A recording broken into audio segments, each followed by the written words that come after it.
Je dis qu'on n'a pas beaucoup de moyens, mais il y a aussi beaucoup de moyens déjà. Je pense qu'il y a beaucoup de moyens, y compris pour ceux qui s'intéressent à la filière maïs.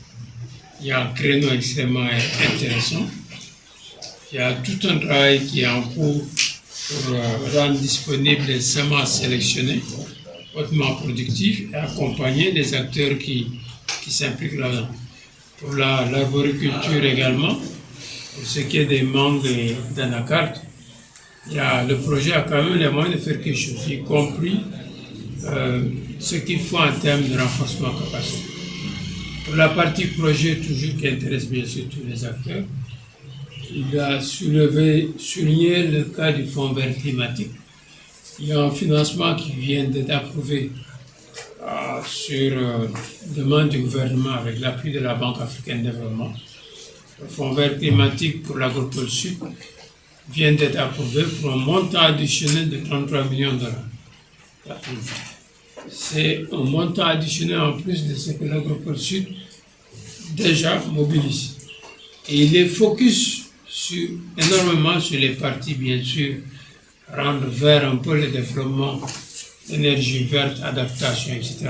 Mais il est focus sur l'accompagnement des acteurs de l'agriculture, de l'agroforesterie, y compris sur la partie mobilisation de l'eau, système d'irrigation, etc.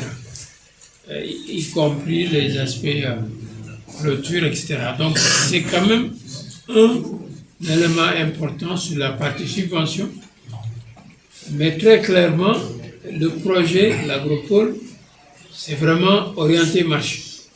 Et je pense que c'est ce que les jeunes demandent. Les jeunes ne sont pas prêts à s'engager dans l'agriculture comme leurs parents et leurs grands-parents. Pour eux, ça donne un business, c'est un business. S'ils sont en amont de la filière, c'est un business. S'ils sont dans la production, pour eux, c'est un business. S'ils sont en aval, c'est un business. Et c'est exactement la vision de l'agropole et du gouvernement pour cela. Donc, dans ce cas précis, il y a tout un accompagnement prévu, y compris pour les petites et moyennes entreprises, mais aussi pour les agropreneurs, un concept que le coordinateur régional que vous voyez ici, au niveau agropole même Sénégal, c'est lui qui l'a largement conceptualisé avec tout son personnel, tout le staff, y compris Abi et tout le monde. Et ce concept a même été amélioré, je sais, en cours de chemin. Donc, avec le Fonds vert climatique, il y a des possibilités énormes d'aller de l'avant pour renforcer cela. En plus, nous avons le Proval qui est en place, avec lequel le programme des agropoles collabore et va renforcer même la collaboration. Tout à l'heure, j'ai échangé avec le coordinateur national, M. Lo, sur la manière de faire pour accélérer le partenariat avec le Proval, qui est un projet aussi financé par la Banque africaine de développement, mais accélérer aussi la collaboration avec tous les projets, programmes et actions en cours du gouvernement. Je suis très rassuré tout à l'heure par la réponse de M. le préfet, qui nous disait clairement que le café, c'est au-delà de l'agropole et c'est ouvert à tous les acteurs. Donc ça, c'est un message clair que je voulais partager. C'est quelque chose qui correspond aux enjeux de l'heure et nous sommes prêts à accompagner ce changement très important dans la manière de procéder et dans le cheminement des projets, parce qu'il y a énormément de projets. Le taux d'échec, la plupart des projets soutenus est très élevé et c'est lié au fait souvent qu'on ne prend pas le temps de faire le travail que vous êtes en train de faire. Dans le pays, on en a vu des projets n'ont plus fini. On a des taux d'échec parfois qui dépassent les 80%, c'est ahurissant. Mais ça s'explique aussi. Donc, nous sommes convaincus qu'avec l'approche que vous avez entamée, on pourra aller plus loin.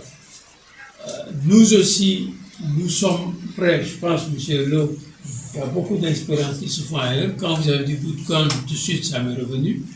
C'est quelque chose qui a été fait ailleurs. Par rapport à votre concept, la seule chose qui manque, enfin, je ne veux pas comparer, vraiment, il ne faut pas comparer ce qui n'est pas comparable. Mais il y a quelque chose qui est fait et assez bien fait ailleurs, qui est la partie incubation. Et qui, à mon avis, s'il est vraiment intégré pleinement, pourrait aider les porteurs de projets dans le processus. De toute façon, vous avez juste entamé. Donc, dans le processus, il serait bien d'avoir des sites en fonction du type de projet que vous appuyez. Ça peut être autour d'acteurs, des vrais professionnels de ces questions. Si c'est la transformation donc, des céréales, avoir un acteur clé, transformation des fruits et légumes, un acteur clé, ou en appuyant la mise en place de sortes de centres d'incubation, qu'on puisse aider ces jeunes à être encore plus près. Lorsqu'ils vont s'installer, ils auront tout ce qu'il faut pour aller de l'avant. Donc c'est la seule chose que je vois dans le dispositif, qui, s'il est mis en place et renforcé en fonction de la filière et des types d'activités menées, pourrait aider peut-être à améliorer le dispositif de renforcement des capacités et de préparation des porteurs des projets à s'installer une fois qu'ils auront tout ce qu'il faut pour aller de l'avant.